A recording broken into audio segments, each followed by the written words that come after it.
This is going to be multilingual podcast. Bharatiya Janata party को एक ब्राह्मण बनिया पार्टी यानी अपर कास्ट डोमिनेटेड पार्टी के तौर पर हिंदुओं के मन में एक जिसको कहें कि विश्वास जगा कि कोई हमारी भी पार्टी है जो मुस्लिम अपीजमेंट से बाहर निकलकर बात करती है। वो लॉन्ग टर्म प्लानिंग थी नरेंद्र मोदी अमित शाह की को उत्तर प्रदेश को जीते बिना आप नहीं आ सकते। इंपॉर्टेंट है कि उत्तर प्रदेश जो देश का सबसे बड़ा राज्य है वहां सब नेशनलिज्म नहीं है, कोई रीजनलिज्म नहीं है। भारतीय जनता पार्टी ने ऐसे छोटे छोटे विनिंग कॉम्बो वाली पार्टीज को पकड़ा।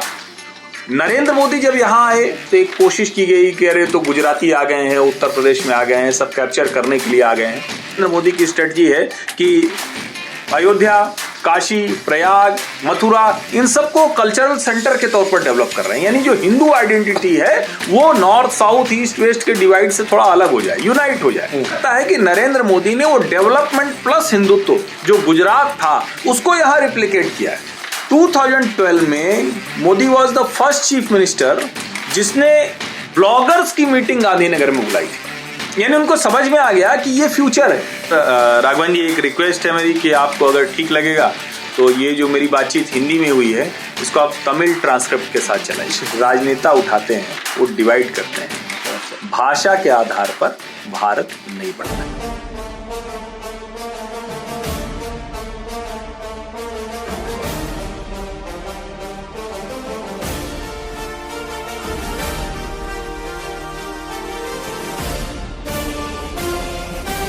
Namaste and a very warm welcome to the Nationalist Madrasi. This is Intellectual Exchange with me, Sridhar Maragwan. Today we are joined by a very senior journalist from Uttar Pradesh. He is Harshvardhan Tripathi. Namaste sir, thank you so much for joining with us. Thank you, Raghavan. And sorry because I didn't know Hindi that much, and so that this podcast couldn't go fully in Hindi as well. So I'll ask questions in English and you reply in Hindi. That is your This is going to be a multilingual podcast. You ask in English and I will reply in Hindi only. Achha, sir. Because I am not comfortable in speaking in English that much. Got it, sir. Thank you so much, sir, for your wonderful time with us. Sir, let me start by asking you that how did BJP came to power in UP? Because UP is one such big state. We'll discuss about what are the castes which is powerful in UP and how powerful they are, how they determine the politics of that state in very detailed manner. Let me start by asking you that how did the BJP come to power in 2014 first of all, like that is winning the MP election. Then in 2017 they had a clear majority, and in 2022 also they had a very clear majority of winning over 275 seats as well. How did the BJP able to form the government in Uttar Pradesh, sir? Raghavan, सबसे पहले तो बहुत बहुत शुक्रिया, धन्यवाद आपने अपने इस पॉडकास्ट में मुझे बुलाया। उत्तर प्रदेश बीजेपी के लिए हमेशा से एक जिसको कहे ना कि एक फाउंडेशन जैसा रहा, केस स्टडी रही, और विशेष करके हिंदुत्व के लिहाज से, राम मंदिर के लिहाज से और राष्ट्रीय स्वयंसेवक संघ की आइडियोलॉजी के लिहाज से कहें, विचारधारा के लिहाज से कहें, तो उनका जो शुरुआती आपको नारा ध्यान में हो, अयोध्या, मथुरा, काशी, इसकी बात वो करते थे। और राम मंदिर मूवमेंट को जब 90s में भारतीय जनता पार्टी ने अपने एजेंडे में शामिल किया, जिसको पालमपुर अधिवेशन कहते हैं, वहां से जब शामिल किया तो बेसिकली वो एक हिंदू यूनाइटेड हिंदू एक वोट बैंक उसको क्रिएट करने की कोशिश की। और उत्तर प्रदेश में चूंकि बहुत फ्रैक्चर्ड था, बहुत सी कास्ट डिवाइड था, रीजन डिवाइड था। उत्तर प्रदेश देश का सबसे बड़ा राज्य है, लेकिन सच ये है कि उसके अंदर अलग अलग आइडेंटिटीज हैं। इसके बावजूद वहाँ का कोई सब नेशनलिज्म नहीं दिखता है, जैसे देश के दूसरे राज्यों में हो। जैसे आप तमिलनाडु से हैं तो तमिलनाडु की एक नेशनल सब आइडेंटिटी दिखती है, मराठी, गुजराती, तो ऐसी आपको आइडेंटिटी आपको उत्तर प्रदेश में नहीं दिखती। यहां भारतीय जनता पार्टी को लगा कि हिंदू के नाम पर एक बड़ा एक जिसको हम कह सकते हैं ना कि एक अगर उनको हम अवेयर कर दें, उनको यूनाइट कर दें, तो एक साथ हम उनको आगे ले जा सकते हैं। अभी तक जो सबसे बड़ी मुश्किल थी कि भारतीय जनता पार्टी को एक ब्राह्मण बनिया पार्टी यानी अपर कास्ट डोमिनेटेड पार्टी के तौर पर देखा जाता था। उसमें भारतीय जनता पार्टी ने नए प्रयोग किए, वो 90s के दौरान ही हुए। और अगर आप उस वक्त राम जन्मभूमि आंदोलन के बड़े नेताओं में देखें तो उन सभी नेताओं में आप जो सबसे बड़ा नाम रहा, जिसको हम कहें कि सिंघल जी के बाद जो चेहरे के तौर पर दिखते थे, तो कल्याण सिंह लोध कम्युनिटी से आते थे, पिछड़ी जाति के नेता थे। और जिसको हम कहें कि अगर उत्तर प्रदेश में और उत्तर प्रदेश के साथ साथ उससे सटे हुए मध्य प्रदेश में, क्योंकि यूपी एमपी का बॉर्डर एक साथ है और बुंदेलखंड में दोनों एक जगह जाते हैं, तो एक तरह से कहें कि जो पैन इंडिया ब्राह्मण बनिया डोमिनेटेड पार्टी से जो जिसको हम कहें कि ओबीसी डोमिनेटेड पार्टी की तरफ बढ़ी तो उसमें कल्याण सिंह की बड़ी भूमिका रही, उमा भारती की बड़ी भूमिका रही। ये दोनों लोध समाज से आते थे। राम जन्मभूमि आंदोलन के नेता विनय कटियार थे, अगर आपको याद हो। एक तरह से कहें कि भारतीय जनता पार्टी ने बहुत स्मूथ तरीके से जो अटल बिहारी वाजपेयी, अटल आडवाणी, मुरली मनोहर जोशी और राष्ट्रीय स्वयंसेवक संघ, लेकिन वहां से निकलकर उसको समझ में आया और जिसको लेकर संघ कहता रहा, पूरे देश में वो चलाता है कि अगर जब तक हम हिंदू यूनाइट नहीं कर पाएंगे, एक हिंदू नहीं कर पाएंगे, तब तक हम इसको देश को, जिसकी हम बात करते हैं कि जो संघ बात करता है बार बार कि हम एक ऐसा अखंड भारत देखते, तो हम कभी कर ही नहीं सकते। उस मॉडल को भारतीय जनता पार्टी ने उत्तर प्रदेश में लागू करने की कोशिश की, सरकार भी बनी, लेकिन उसके बाद जब बाबरी ढांचा गिरा तो सरकार चली गई, 4 राज्यों की सरकार चली गई। उसके बावजूद भारतीय जनता पार्टी ने राम मंदिर के एजेंडे से पीछे नहीं हटना ठीक समझा। तो सबसे बड़ी बात यह थी कि जो राम, और आज के संदर्भ में कहें तो चूंकि बहुत कुछ एंटी सनातन चल रहा है, तो सनातन और राम, इसको लेकर भारतीय जनता पार्टी ने एक नैरेटिव क्रिएट किया।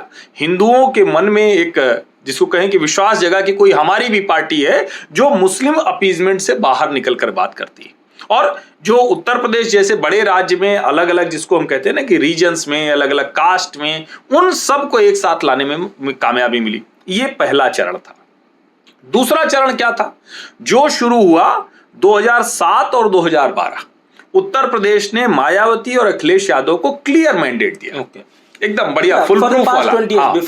और जब वो उन्होंने मैंडेट दिया तो भारतीय जनता पार्टी ने ये बताया कि देखिए, इस मैंडेट के बावजूद उतना नहीं कर पाए जितना उत्तर प्रदेश जैसे बड़े राज्य के लिए करना चाहिए था।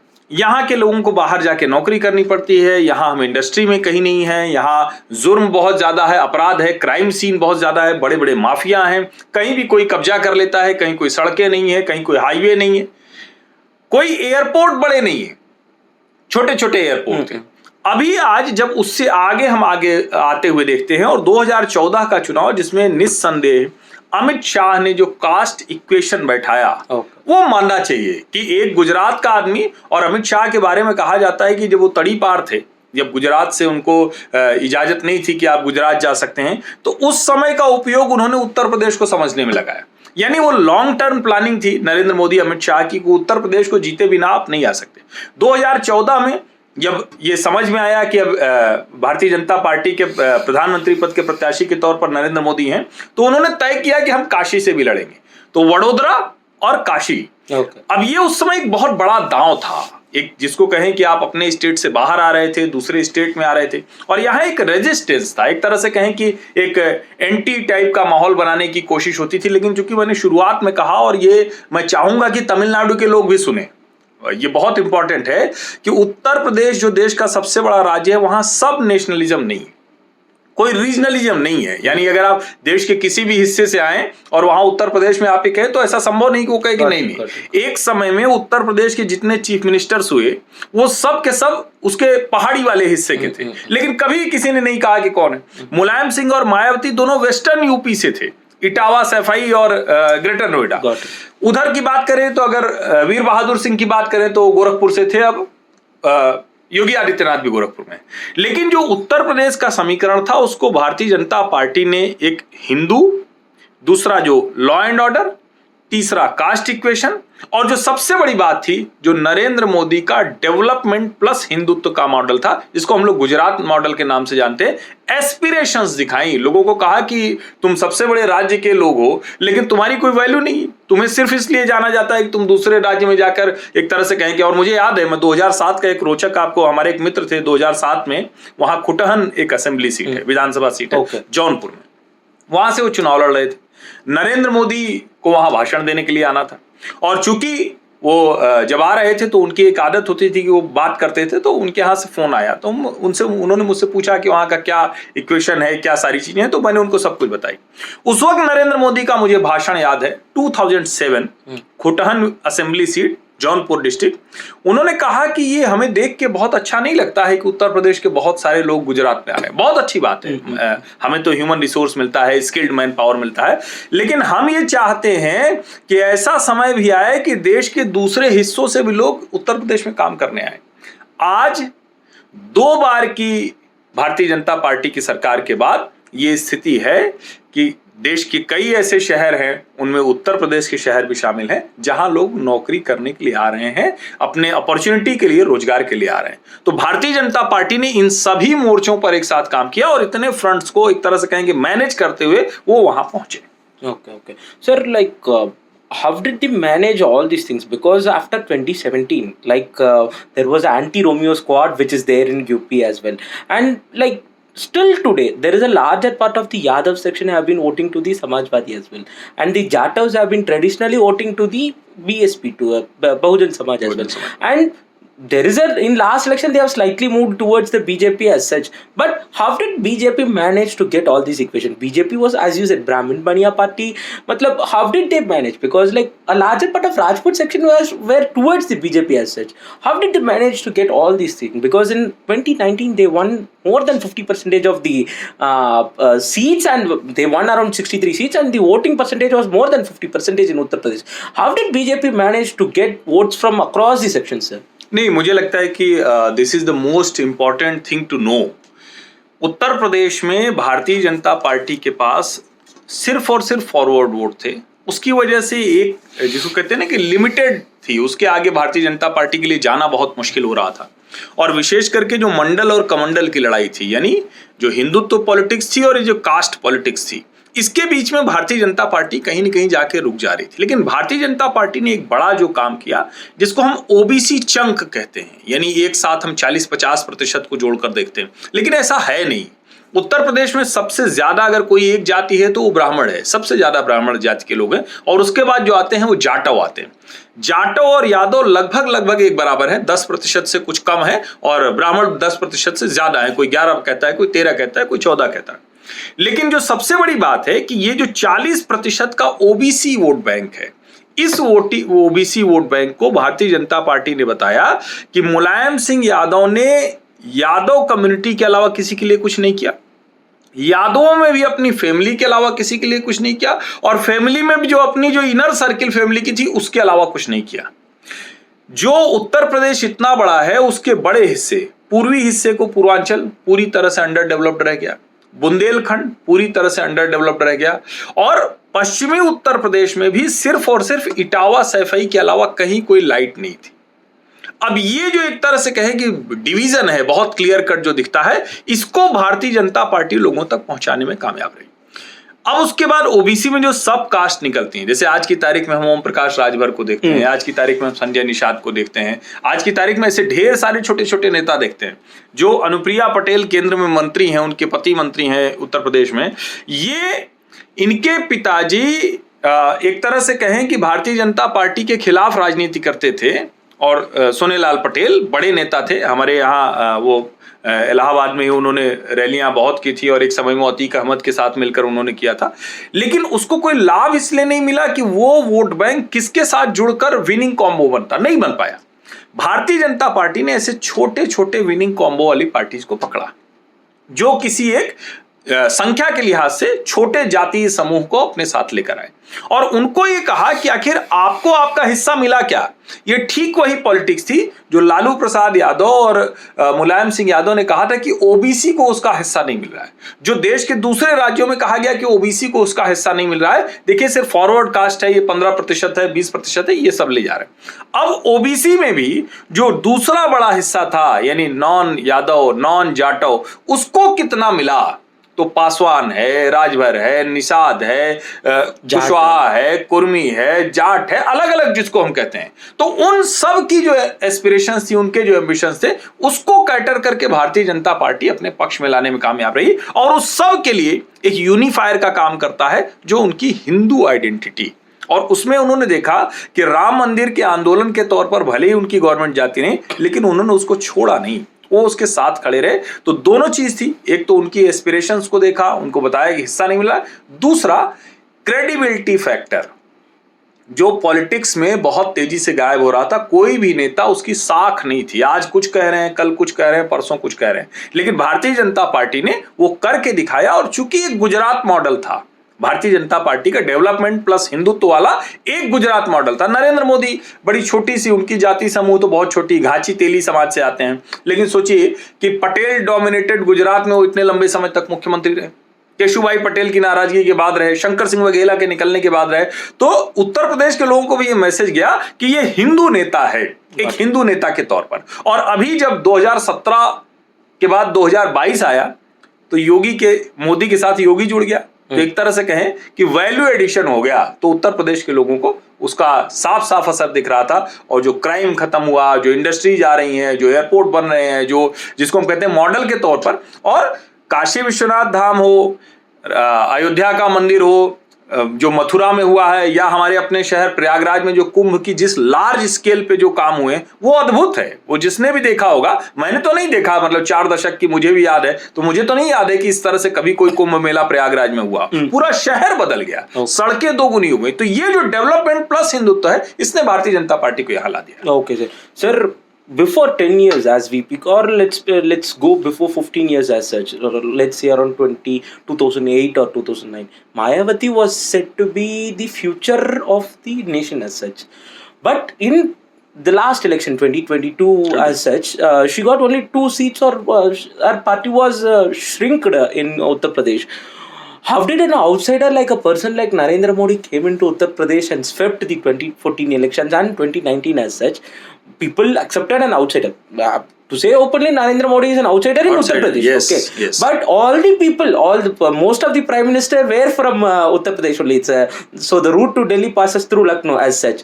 So how did people accepted Narendra Modi, and what made Mayawati or Akhilesh Yadav to fall terribly? Because Akhilesh has, at least he is now the principal opposition leader of the Uttar Pradesh in 2022 as such. But in 2017 he was double digits. He won only double digits. It's around 50 or 57, I think. So what made all these parties to fall terribly and BJP to emerge very successfully? Because I think Yogi was the first chief minister to repeat his term twice continuously. And what made this to the BJP to do this? देखिए राघवन, सबसे पहले तो ये मुझे लगता है कि मैं इसको बार बार थोड़ा सा जोर देकर कहूंगा, यूपी में कोई सब नेशनलिज्म नहीं है। ओके। यहाँ there is no outsider, there is no insider. Okay.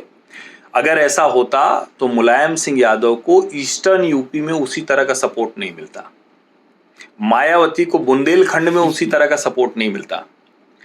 अगर हम स्टेट के लिहाज से बात करें तो उत्तर प्रदेश के जो चारों इलाके हैं ये अलग एक स्टेट जैसे दिखते हैं, they are like separate states. और उत्तराखंड निकल गया, उसके बावजूद जो उत्तर प्रदेश का सब नेशनलिज्म है वो कभी नहीं रहा। और मैं ये मानता हूं, ये this is good for nation, कि एक जो सबसे बड़ा राज्य है भारत का, वहां कोई आउटसाइडर इनसाइडर जैसा मसला नहीं। नरेंद्र मोदी जब यहाँ आए तो एक कोशिश की गई कि अरे तो गुजराती आ गए हैं, उत्तर प्रदेश में आ गए हैं, सब कैप्चर करने के लिए आ गए हैं। लेकिन यहाँ के लोगों को बहुत साफ दिख रहा था कि एक मॉडल लेकर नरेंद्र मोदी आ रहे हैं। नरेंद्र मोदी जब वडोदरा के साथ काशी से लड़े तो कई लोगों ने कहा कि काशी में क्या करेंगे, लेकिन नरेंद्र मोदी ने जो पिछले कुछ समय में काम किया था, एक तरह से कहें कि 2001 से 2014 तक, 2001 में वो मुख्यमंत्री बनाए गए और 2002 में जो उन्होंने भुज के भूकंप के वक्त काम किया था वो लोगों को याद है। जो उन्होंने वाइब्रेंट गुजरात समिट के जरिए जिस तरह से, निश्चित तौर पे पहले से इंडस्ट्रियलाइज्ड स्टेट्स है, पोर्ट्स हैं, कांग्रेस के समय में भी गुजरात आगे रहा, लेकिन नरेंद्र मोदी ने उसको जिस लेवल पर पहुंचाया, जो कई डिग्री आगे चला गया, जिसको हम कहते हैं कि इन नेक्स्ट ऑर्बिट चला गया, वो उत्तर प्रदेश के लोग देख रहे थे। उत्तर प्रदेश की बड़ी आबादी लंबे समय से माइग्रेटेड थी, वो देश के अलग अलग हिस्सों में थी। उनमें से बहुत से लोग गुजरात में भी थे, महाराष्ट्र में थे, तमिलनाडु में थे, कर्नाटक थे, आंध्र प्रदेश थे। उन सबको दिख रहा था कि हमारा राज्य तो पीछे छूट रहा है। हम कोई यादव, कोई ब्राह्मण, कोई राजपूत, कोई दलित, इस राजनीति में फंसे हुए हैं। और वहां देखिए वहां किस तरह से दूसरे राज्य बहुत तेजी से डेवलपमेंट कर रहे हैं। मुझे लगता है कि वो एक सबसे बड़ी चीज थी, और नरेंद्र मोदी इस बात को जान रहे थे कि उत्तर प्रदेश के मन में क्या है। तो उनको बहुत साफ दिख रहा था कि उत्तर प्रदेश को मुस्लिम अपीजमेंट की पॉलिटिक्स से बहुत नुकसान हुआ। एक बड़ा, जैसे आप उत्तर प्रदेश को अगर देखेंगे तो यहाँ सहारनपुर से शुरू करें, पश्चिमी उत्तर प्रदेश से, तो आप जब तक इटावा नहीं पहुंचते हैं तो एक बड़ा इलाका है जहां 40%, फिर 30%, फिर 20%, ऐसे करते हुए मुस्लिम पॉपुलेशन। फिर आगे बढ़ते हैं तो थोड़ी कम होती है, फिर आजमगढ़ जैसी जगह पहुंचते हैं तो फिर से वो एक तरह से कहें कि मुस्लिम यादव कॉम्बो बहुत डोमिनेट। मैं आपको 2019 लोकसभा चुनाव की बात एक बताता हूं। मैं जब 2022 विधानसभा चुनाव के लिए प्रयागराज की एक कॉन्स्टिट्यूंसी है फूलपुर, ओके। फूलपुर लोकसभा भी है, फूलपुर विधानसभा भी है। नेहरू को कॉन्स्टिट्यूएंसी, नेहरू की कॉन्स्टिट्यूंसी थी। और फिर बाद में वहीं से अतीक अहमद भी हुआ था, वहीं से कपिल मुनि करवैया सांसद हुए थे वहीं से। अब वहीं से केशव प्रसाद मौर्य भी हुए थे फूलपुर से, जो बीजेपी के डिप्टी सीएम। अब वहां मैं फूलपुर की बाजार में था, मार्केट में, तो मैंने यूं ही पूछा, मौलाना जी बैठे हुए थे, एक यादव थे, वो सब बैठे हुए, तो मैंने कहा कि अब 2022 में आप किसको वोट करिए। 2019 के लोकसभा चुनाव की मैं आपको बड़ी रोचक एक बात बताता हूं। मैं जब 2022 विधानसभा चुनाव के लिए कवर कर रहा था, तो वहां फूलपुर बाजार है, जो फूलपुर लोकसभा है, जहां से नेहरू जी थे, फिर अतीक अहमद भी हुआ था, कपिल मुनि करवैया, Keshav Prasad Maurya deputy CM BJP, तो वहां फूलपुर बाजार है। अब फूलपुर बाजार पे मैं बात कर रहा था, तो वहाँ मौलाना जी लोग थे, और वो पॉपुलेशन है वहाँ, मुस्लिम बहुत हैं, यादव भी हैं। एक चाय की दुकान पर मैं था, और मैंने यूं ही पूछा कि भाई अब योगी जी दोबारा आएंगे या नहीं आएंगे। तो एक मुस्लिम ने कहा, जो बुजुर्ग मौलाना थे, उन्होंने कहा कि अवधि में बोला, मैं थोड़ा सा बोलता हूँ उसको, फिर मैं एक्सप्लेन करूंगा। उन्होंने कहा कि इनसे पूछा, इस समय तो योगी मोदी के साथ चला गए हैं। इसका मतलब ये हुआ कि इन लोगों से पूछिए, यादव जी लोगों से, ये लोग 2019 के लोकसभा चुनाव में मोदी को वोट देके चले आए थे। तो ये जो एक कहा जाता है ना कि सारे यादव अखिलेश यादव के ही साथ हैं, या सारे यादव बिहार में लालू प्रसाद यादव के साथ हैं, मुझे लगता है कि उसमें थोड़ा सा स्लाइट चेंज है, बहुत ज्यादा नहीं। यादवों का बड़ा वर्ग अभी भी उनके साथ बना हुआ है, क्योंकि मुलायम सिंह यादव और लालू प्रसाद यादव ने उस कास्ट को एक, जिसको कहते हैं कि प्राइड दिया है, उनको स्ट्रेंथन किया है, उनको ताकत दी है। लेकिन अब नरेंद्र मोदी एक हिंदू नेता के तौर पर दिखते हैं, और वो हिंदू नेता जिसके राज में किसी के साथ कोई भेदभाव नहीं है, जिसको कहते हैं ना कि अपना हिस्सा सबको मिल रहा है, उसके लिए आपको लड़ने की जरूरत नहीं, आपको छीनने की जरूरत नहीं। तो मुझे लगता है कि जो चेंज आया है, और जिसको नरेंद्र मोदी ने गुजराती होते हुए भी जो नेशनल लीडर बने, और कमाल की बात देखिए, शायद उस तरह से कोई नेता नहीं बोलता था। जब नरेंद्र मोदी गुजरात के मुख्यमंत्री थे, तो पहले 5 करोड़ गुजराती, फिर 6 करोड़ गुजराती, यानी गुजरात के बाहर कुछ नहीं। मुझे लगता है राजनीति में एक केस स्टडी है नरेंद्र मोदी। लेकिन जब नेशनल पॉलिटिक्स उन्होंने की, तो काशी चुना उन्होंने। काशी कल्चरल कैपिटल के तौर पर आप देखिए, अभी जो भारतीय जनता पार्टी की स्ट्रेटजी है, नरेंद्र मोदी की स्ट्रेटजी है कि अयोध्या, काशी, प्रयाग, मथुरा, इन सबको कल्चरल सेंटर के तौर पर डेवलप कर रहे हैं। यानी जो हिंदू आइडेंटिटी है, वो नॉर्थ, साउथ, ईस्ट, वेस्ट के डिवाइड से थोड़ा अलग हो जाए, यूनाइट हो जाए। और मुझे लगता है कि उत्तर प्रदेश के लोगों ने उसको एक्सेप्ट किया है। कई बार ऐसी बातें हुई, कहा गया कि नहीं नहीं, ये आगे नहीं चलेगा, ये नहीं होगा, लेकिन मुझे लगता है कि उससे नरेंद्र मोदी आगे जा चुके हैं। और अब जो वो मोदी योगी कॉम्बो है, मैं फिर से कह रहा हूं, और अब जो उनको दिख रहा है कि हमारा स्टेट भी अब दूसरे राज्यों के मुकाबले खड़ा है, अब जब इंडस्ट्री के मामले में खड़ा है, अपॉर्चुनिटी के मामले में खड़ा है, तो उनको लगता है कि नहीं, अब ये यही है राइट चॉइस वे भी, इस टाइप का आता है ना विज्ञापन, तो ऐसा ही हो गया। Got it. Sir, like you were telling about the things which is happening, but at one point of time, Ram Mandir issue was one such thing. But that was in 2014. The hype was there, and there was a Modi wave in 2014 as such. But in 2019, I heard that many people said that we voted for the development as such. Is that so, sir? People are looking for the development and rather than Mandir and other issues like that. नहीं, ये बहुत important है। मंदिर मुद्दा लोगों के emotion से, लोगों के रिलीजियस, जिसको हम कहते हैं ना, आस्था और विश्वास से जुड़ा हुआ मसला है। लेकिन 1991 और 1992, उसके बाद हमने देखा है कि जब भारतीय जनता पार्टी की सरकार चली गई, 2002 में एक बार थोड़े समय के लिए आई थी, जब राजनाथ सिंह मुख्यमंत्री बने थे, लेकिन भारतीय जनता पार्टी का वोट परसेंटेज बहुत, जिसको कहे ना कि उस तरफ नहीं पहुंच पा रहा था जहां वो बड़ी पार्टी बन पाते। 30% के बैरियर को क्रॉस करना उनके लिए मुश्किल हो गया था। 2012 के विधानसभा चुनाव में 47 सीट्स थी बीजेपी की, ओनली 47। आप मतलब कैन यू इमेजिन कि 47 से सीधे 300 पार। इसका मतलब ये हुआ कि भारतीय जनता पार्टी को जो हिंदू के नाम पर, राम मंदिर के नाम पर वोट मिल रहा था, वो बस इतना ही था। लोगों का ये मतलब, जो लोग कहते हैं ना कि हिंदू के नाम पे सब कुछ हो जा रहा है, ऐसा नहीं है। लोगों को दिख रहा है कि हिंदुत्व के साथ डिलीवरी कहां है, गवर्नेंस, डेवलपमेंट, जिसको कहते हैं क्राइम फ्री, ये सब पैकेज मिलकर अब आगे आ रहा है। तो मैं ये कहता हूं कि ठीक है, राम मंदिर के नाम पर वोट मिल रहा था, राम मंदिर के नाम पर वोट मिलेगा। लोग जानते हैं कि भारतीय जनता पार्टी अकेली पार्टी है जो उसके साथ खड़ी है, लेकिन हमारे जो डेली के इश्यूज हैं वो कहाँ हैं, डेवलपमेंट कहाँ, अच्छी सड़क कहाँ है, तो अब हमारे पास उत्तर प्रदेश में चारों तरफ आई है। हमारे पास देश में सबसे ज्यादा इंटरनेशनल एयरपोर्ट उत्तर प्रदेश में है। हमारे यहाँ जो रेलवे स्टेशन हैं उनकी सूरत पूरी तरह से बदल गई है। हमारे यहाँ ईस्टर्न यूपी में जो डबल लाइन थी वो थी ही नहीं, उसको पूरा चेंज कर दिया है। तो मुझे लगता है कि नरेंद्र मोदी ने वो डेवलपमेंट प्लस हिंदुत्व जो गुजरात था उसको यहां रिप्लिकेट किया है। और योगी आदित्यनाथ जैसे मुख्यमंत्री ने क्रिमिनल्स को पूरी तरह से आउट ऑफ द सीन कर दिया है। लोगों के लिए ये सबसे बड़ी बात है, क्योंकि लोगों को ये तो मुश्किल रहती है ना, वो उद्योग धंधे नहीं लगा सकते, काम धंधे नहीं हो सकते, एजुकेशन नहीं हो सकता, हेल्थ नहीं हो सकता। अभी आप सोचिए कि उत्तर प्रदेश देश का ऐसा राज्य हो गया है जहां हर जिले में एक मेडिकल कॉलेज है। यानी मेडिकल कॉलेज मतलब हुआ कि एक हॉस्पिटल भी उसके साथ होगा।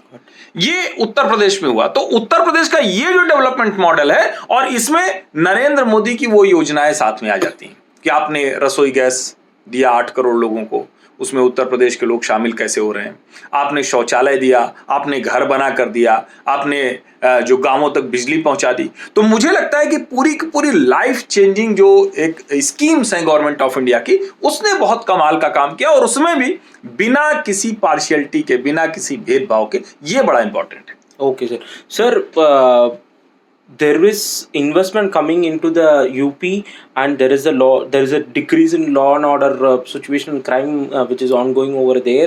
And what made the BJP to do this, and what made the SP or the BSP did not do this or handle this easier? Because I still hear that in 2012 to 17 people call Akhilesh Yadav as Vikas Purush as such.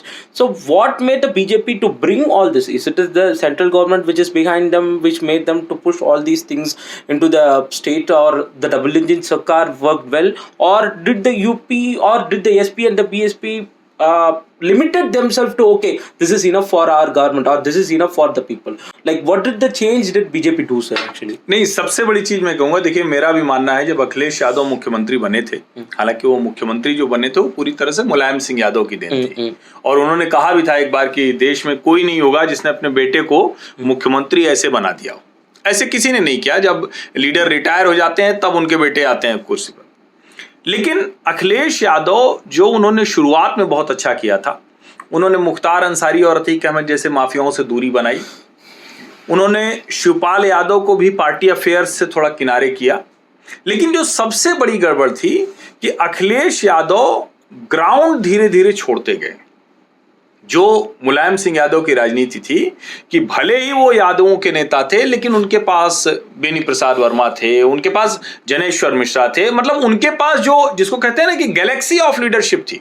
जब बेनी प्रसाद वर्मा मतलब कुर्मियों के बड़े नेता के तौर पर दिखते थे, और एक तरह से कहें कि अलग अलग जो जातीय समूह थे उनके पास हर तरह के नेता थे, हर जाति के नेता थे। और मुलायम सिंह यादव भले ही कार सेवकों पर गोली चलवाने वाले नेता के तौर पर जाने जाते थे, लेकिन जो जातीय तौर पर अलग अलग समूहों के लिए वो काम करते थे, उनका वो पर्सनल कनेक्ट था।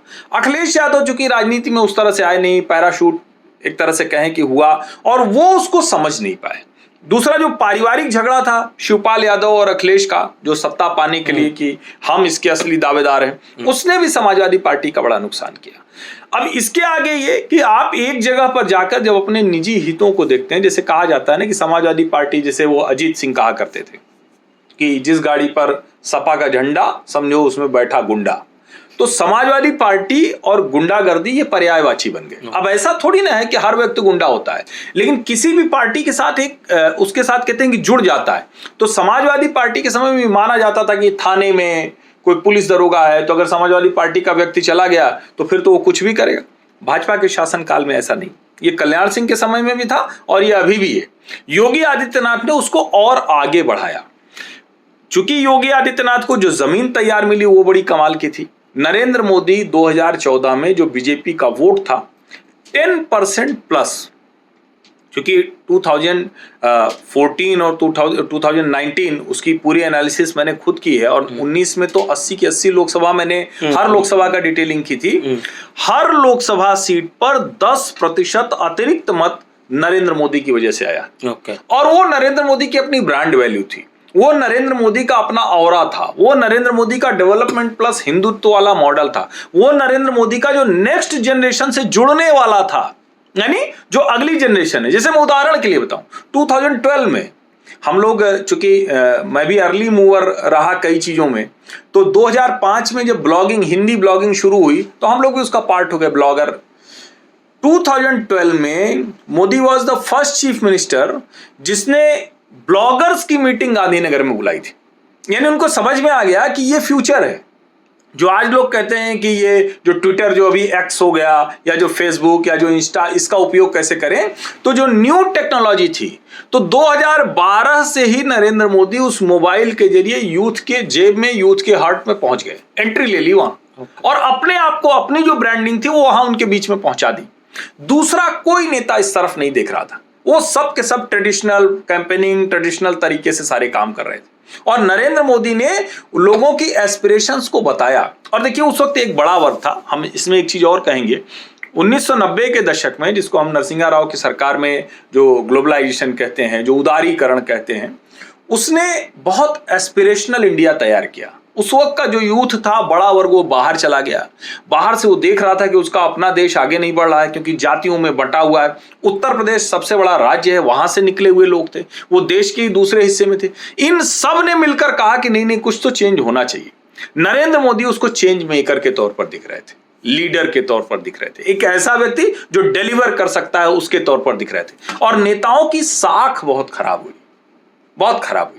पब्लिक ने कांग्रेस के बाद मिलीजुली सरकारों को दिया कि चलो ये मिल के चलाएंगे। उनको आपातकाल दिखा था तो उनको लगा कि डेमोक्रेसी खतरे में ना आ जाए। लेकिन ये जो मिलीजुली सरकारें थी, इन्होंने और गड़बड़ किया। इन्होंने देश की जो पॉलिसी थी, देश के जो प्रोग्राम थे, उसको पीछे धकेल दिया। उसमें नरेंद्र मोदी एक नेता के तौर पर दिखते हैं, और वो उत्तर प्रदेश जैसे बड़े राज्य को ये दिखाते हैं कि नहीं, आपको भी वो सम्मान मिल सकता है जो दूसरे देश के विकसित राज्यों को मिल सकता है। तो एक तरह से कहें कि भारत का दुनिया के मंच पर डेवलपिंग से डेवलप्ड की तरफ जाना, उत्तर प्रदेश का भारत के मंच पर डेवलपिंग से डेवलप्ड की तरफ जाना, ये दोनों एक साथ हो रहा है, और उसके लीडर के तौर पर नरेंद्र मोदी दिखते हैं। Okay sir, after 2017 election results, so there were many names which is on the list. Rajnath Singh may be the chief minister of Uttar Pradesh, and many senior leaders like Keshav Prasad Maurya and so. But was Yogi in the list, or where did he come from at that time? Because like Yogi was the MP for from right from 98, I think. 98, So yes. then where did the name of Yogi Adityanath come into the race of the Chief Minister of Uttar Pradesh as such? And like nowadays people say that he's the next Prime Minister of Bharat as well. So what made the BJP to choose Yogi at that time, sir? देखिए, ये आपने बहुत अच्छा कहा, और मुझे लगता है कि ये सबको ध्यान में होगा कि 2017 में योगी जी का नाम तो उस लिस्ट में कहीं था ही नहीं। ओके। मनोज सिन्हा का नाम चल रहा था, जो भी जम्मू कश्मीर के लेफ्टिनेंट गवर्नर हैं। ये केशव प्रसाद मौर्य का नाम चल रहा था, राजनाथ सिंह, और उसके बाद तो ढेर सारे नाम चल रहे थे। लेकिन राष्ट्रीय स्वयंसेवक संघ और नरेंद्र मोदी, इनको एक बात बहुत साफ साफ दिख रही थी कि अगर कोई भी ऐसा नेता होगा जिसके साथ कास्ट आइडेंटिटी डोमिनेट करेगी, तो that is going to harm BJP in long term politics. ये उनको बहुत साफ साफ दिख रहा था। ऐसे में राष्ट्रीय स्वयंसेवक संघ के लिए, भारतीय जनता पार्टी के लिए, आइडियोलॉजिकली ये बड़ा अच्छा था कि एक कोई भगवाधारी व्यक्ति, एक कोई मंदिर का मठ महंत, एक व्यक्ति जिसके ऊपर सीधे सीधे जाति नहीं चिपकती है। आप लाख कोशिश करें, लेकिन योगी जी मतलब मठ के मठाधीश हैं, गोरखनाथ मठ के। ये उनको लगा कि एक कास्ट डिवाइड को पाटने के लिए, हिंदू आइडेंटिटी को प्रेजेंट करने के लिए इससे बेहतर कुछ नहीं हो सकता। और उस वक्त हम जैसे लोगों को भी बहुत से एप्रीहेंशंस थे, लेकिन आज मुझे लगता है कि भारतीय जनता पार्टी और नरेंद्र मोदी ने बहुत शानदार काम किया। जो राष्ट्रीय स्वयंसेवक संघ चाहता था कि एक हिंदू आइडेंटिटी वाला नेता हो जाए, वो काम कर दिया। और उसके बाद योगी जी ने जिस तरह से क्राइम फ्री किया है उत्तर प्रदेश को, उसने उनकी जो इमेज थी उसको और बेहतर कर दिया। तो मेरा ये मानना है कि भले उस वक्त नाम नहीं था, लेकिन जिस तरह से नाम आया, और उसकी कहानी बड़ी रोचक है कि मनोज सिन्हा तो एकदम तैयारी कर गए थे कि अब तो हमें बस सीधे जाके और मुख्यमंत्री की कुर्सी संभाल लेनी। लखनऊ में कहा जा रहा था कि उनकी टीम भी पहुंच गई, वो अपने कुल देवी देवता का दर्शन करने भी चले गए, बनारस से उतर के गाजीपुर। लेकिन अंत में ये लगा और ये चर्चा हुई तो last minute entry Yogi ji की हुई, केशव प्रसाद मौर्य को समझाया गया और लास्ट मिनट जो एंट्री हुई वो निश्चित तौर पर जब जिसको कहते हैं ना कि हम हिस्ट्री में पीछे देखेंगे तो भारतीय जनता पार्टी के उस तरह के निर्णय के तौर पर जाना जाएगा जैसे 2001 में बहुत लोगों के विरोध के बावजूद भारतीय जनता पार्टी ने नरेंद्र मोदी को गुजरात का मुख्यमंत्री बनाया था। ठीक उसी तरह से 2017 में योगी के उत्तर प्रदेश का मुख्यमंत्री बनने को देखा जाना चाहिए। Okay, sir. Sir, how do you rate the first term of Chief Minister Yogi Adityanath? Like, he was the first Chief Minister to visit all the 75 districts, I hope, and he delivered. Like, BJP won the 63 seats, and it is not easy to repeat the same performance with less than 40 or 50 seats in this second term as well. And he faced many challenges as such. And how do you rate the first term of Chief Minister of Yogi Adityanath, sir? नहीं, मुझे लगता है कि योगी आदित्यनाथ ने वो किया जिस पर बहुत लोगों को बहुत सी आशंकाएं थी, और मैं बिना किसी संकोच के कहूंगा कि हम जैसे लोगों को भी आशंकाएं थी जो उत्तर प्रदेश को जानते हैं, एक पत्रकार के तौर पर, एक जो पूरे मूवमेंट, राम मंदिर मूवमेंट, और योगी जी चूंकि एक समय में भारतीय जनता पार्टी के ही खिलाफ वो खुद खड़े हो गए थे, और आपको ध्यान में होगा अभी जो शिव प्रताप शुक्ला जो हिमाचल के गवर्नर हैं तो उनको हरवा दिया था राधा मोहन दास अग्रवाल से। राधा मोहन दास अग्रवाल से भी उनकी नाराजगी हुई, अभी राधा मोहन दास अग्रवाल को पार्टी ने महामंत्री बना दिया है। लेकिन योगी आदित्यनाथ ने एक तरह से कहें तो पहले करीब साल 2 साल तो वो मुश्किलें उनके साथ रही, क्योंकि उनके पास कोई एडमिनिस्ट्रेशन का स्किल नहीं था, कोई प्रायर एक्सपीरियंस नहीं था, उनके पास कोई टीम नहीं थी, उनके पास कोई सलाहकार नहीं थे। लेकिन एक चीज अच्छी थी, योगी जी जो सामने दिखते हैं वही हैं।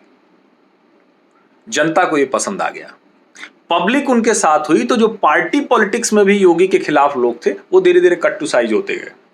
और जिन लोगों को लगता था कि नहीं हम योगी आदित्यनाथ से बड़े नेता थे भारतीय जनता पार्टी में, ऐसे कैसे उनको मुख्यमंत्री बना दिया गया, मुझे लगता है एक समय के बाद वो सारा जो लीडरशिप का एक कोई कंफ्यूजन था वो सब दूर हो गया। सबसे बड़ी बात क्या थी कि उत्तर प्रदेश में लॉ एंड ऑर्डर, गुंडा हर जिले में था, माफिया हर जिले में था। योगी आदित्यनाथ जानते थे कि ये हमारे हिंदुत्व वाले के लिए भी बहुत काम करेगा। अब मुख्तार अंसारी अगर टॉप हिस्ट्री शीटर है यूपी का तो योगी जी की पॉलिटिक्स को सूट भी करता है। अतीक अहमद है तो योगी जी की पॉलिटिक्स को सूट भी करता है।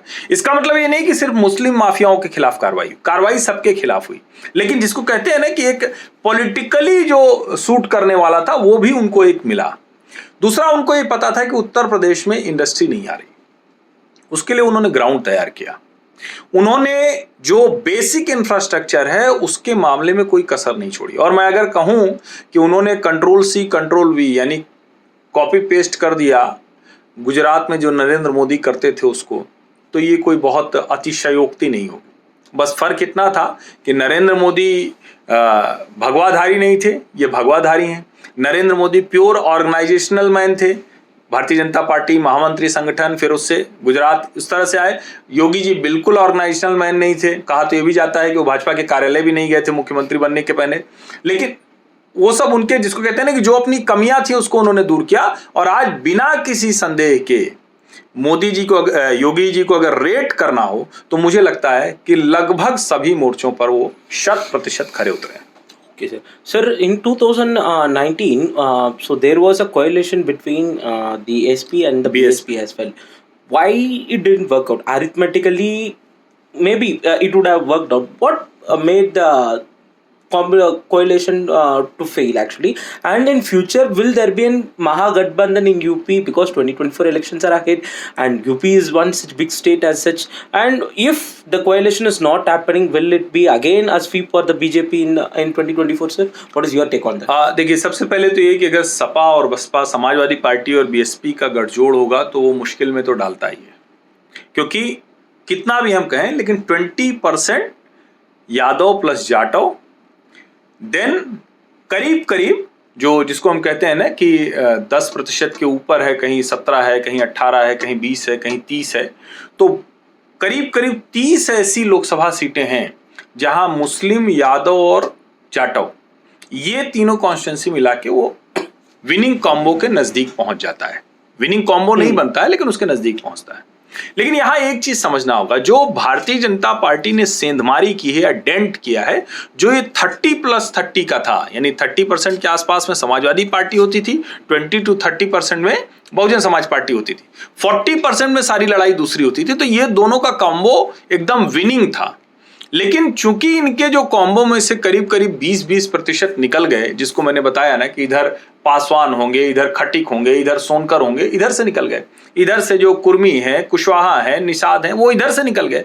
तो एक तरह से इनके पास सिर्फ 10% वोटों के ही रह गए, और बचा हुआ जो करीब 17-18% जिसको हम मुस्लिम पॉपुलेशन कहते हैं, अगर उसको जोड़ भी दें तो ये जाते हैं करीब करीब 38% वोट के आसपास।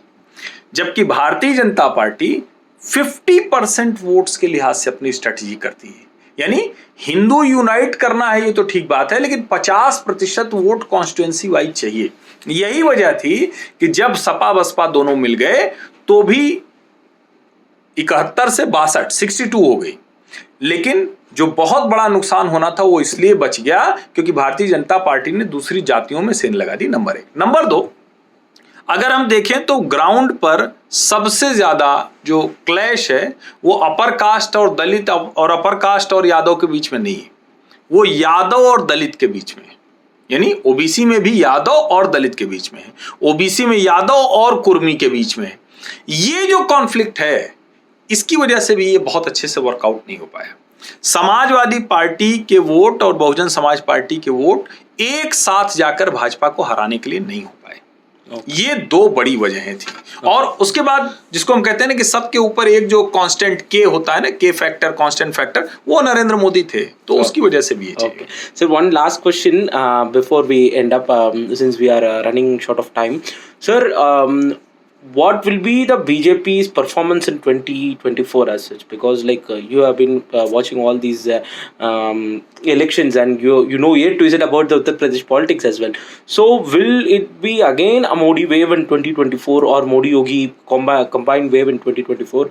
And will Yogi be the face of the Bharat in future, and how future course of the BJP will be there in Uttar Pradesh? Because like right now, Swatantra Dev Singh was the former BJP president, and now Bhupendra Chaudhary has been the BJP president. How do you see the working of the BJP there in UP, and how strong is the BJP in Uttar Pradesh right now, sir? First of all, there is a clear visible wave in favor of Narendra Modi. 2024 also. And Modi Yogi combo is a winning combo. There is no doubt about it. उत्तर प्रदेश में Bharatiya Janata party ने एक तरह से कहें कि अपनी organisational strength बहुत अच्छी की है। कास्ट इक्वेशन में उसने, जिसको कहते हैं ना कि सबको उसकी हिस्सेदारी दी। भारतीय जनता पार्टी आज की तारीख में अपर कास्ट पार्टी नहीं रह गई है, अपर कास्ट भी है उसमें। एक तरह से कहें कि सही माने में अभी आज की तारीख में वो हिंदू पार्टी हुई। अगर हम 2014 से पहले तक कहें तो वो अपने आप को क्लेम भले हिंदू पार्टी करती थी, लेकिन वो हिंदू पार्टी थी नहीं। At that time Bharatiya Janata Party was upper caste dominated party. Today they are the real Hindu party, जो जिसको हम कहते हैं ना कि हिंदू पार्टी के तौर पर देखें तो वो दिखते हैं। अब आप कह रहे हैं कि 24 में क्या होगा? मुझे ये लगता है कि 2024 के चुनाव में भारतीय जनता पार्टी 2014 वाले अपने जो रिजल्ट थे लगभग वो दोहराने जा रही है, उससे बेहतर हो सकती। अगर मायावती फिर से समाजवादी पार्टी वाले जो इंडिया अलायंस है उसके साथ जाती हैं तो निश्चित तौर पर भारतीय जनता पार्टी को चुनौती मिलेगी। टिकट्स डिस्ट्रीब्यूशन में उनको बहुत ध्यान देना पड़ेगा, ये जो सबसे बड़ी बात है, क्योंकि अभी मतलब मुझे भी जो जानकारी है कि 30-40% टिकट्स जो है वो रिप्लेस होंगे, वो कट होंगे। ओवरऑल अगर कहें तो बीजेपी बहुत अच्छी पोजीशन में है, उसको एज है, उसको बनाए रखने के लिए ये जो जिसको कहते हैं ग्राउंड पे जो चीजें हैं वो दुरुस्त करनी होगी, टिकट डिस्ट्रीब्यूशन ठीक करना होगा। Okay, sir. Thank you so much for your wonderful time, sir. I hope in future also we'll do more podcasts like this and know more about Uttar Pradesh and tell us to the people of the nation as such. Thank you so much, sir. बहुत बहुत धन्यवाद। और राघवन जी, एक request है मेरी कि आपको अगर ठीक लगेगा तो ये जो मेरी बातचीत हिंदी में हुई है इसको आप तमिल ट्रांसक्रिप्ट के साथ चलाइए। Sure, we'll try that. Because मैं आपसे रिक्वेस्ट कर रहा हूँ क्योंकि मुझे भी अगर थोड़ी तमिल आए ना तो मुझे मजा आ जाए। और मैं ये कहूंगा कि इस देश के हर व्यक्ति को कम से कम 2 भारतीय भाषाएं जरूर सीखनी चाहिए। हिंदी वालों को कोई भी एक भारतीय भाषा, जरूरी नहीं कि तमिल सीखें, तेलुगु सीखें, कन्नड़ सीखें, मलयालम सीखें, लेकिन 2 भारतीय भाषाएं सीखनी चाहिए, क्योंकि हिंदी भाषी लोगों को इधर की तो सारी भाषाएं समझ में आ जाती, दक्षिण वाली नहीं समझ में आती। उसका लाभ जो है कुछ राजनेता उठाते हैं, वो डिवाइड करते हैं। भाषा के आधार पर भारत नहीं बंटना चाहिए। थैंक यू, बहुत बहुत धन्यवाद। Well definitely plan for that, thank you बहुत धन्यवाद जी।